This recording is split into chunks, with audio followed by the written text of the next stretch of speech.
Add any fractions with different denominator. Remember when you were adding fraction with the same denominator, if it was a quarter plus 2 over 4, all you would do is put back the same denominator and add both numerator to give you 3/4. That is when the denominators were the same. In this particular case, where the denominators are not the same, there are two ways you can do it. One, you can use a number, because this is an equivalent fraction. Equivalent fraction is a fraction which can be multiplied, denominated, or divided by the same number without leaving a remainder. This is an equivalent fraction. You could multiply this by a number so that both denominators are the same, or you could use the LCM. We want to use the two ways of finding the answer. One, what could we do to 4 to make it 8? What we could do is that we could use 2. So whatever you do to the numerator, you have to also do it to the denominator.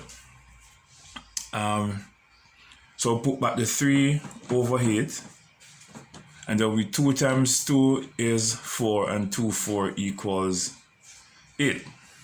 All right. Now we have both denominators being 8. So we put the 8 over here, and we added the two numerators. That gives us 7 over 8. The other way we could do it is 3 over 8 plus 2 over 4. I'm rewriting it over here, so we could do it the other way.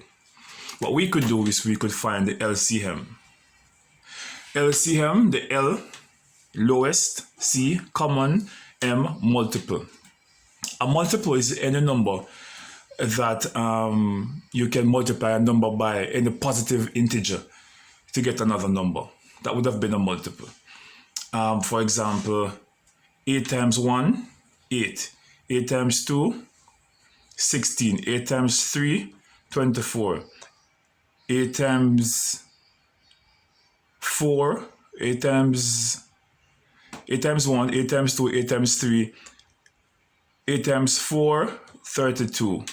All right, so once you multiply any number by a positive integer, that is the multiple. Multiples of 4 would be 4 1, 4, 4 2s 8, 4 3s 12, 4 4 16, 4 5 20. These are multiples of 8. These are multiples of 4. You're looking for the lowest common multiple. Which is the lowest common? 8 is here, is the lowest, and 8 is here.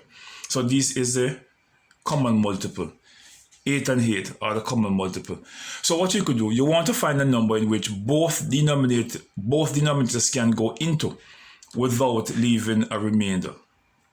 And both these denominators can go into this number, which is 8. What do you do next? You say 8 into 8 is 1 times the numerator, 3. Put back your plus sign. 4 into 8 is 2 times the numerator, which is 2. What you're going to have here is now 3 times 1 is 3, and 2 times 2 is 4, and you add them together, you get 7 over 8. So you still end up with 7 over 8, whether you want to use A option, which is to just change one of the denominator so that both can be the same, or you want to go with B option, which is to use the LCM, the lowest common multiple, to find it. Either way you do it, the answer is going to be the same.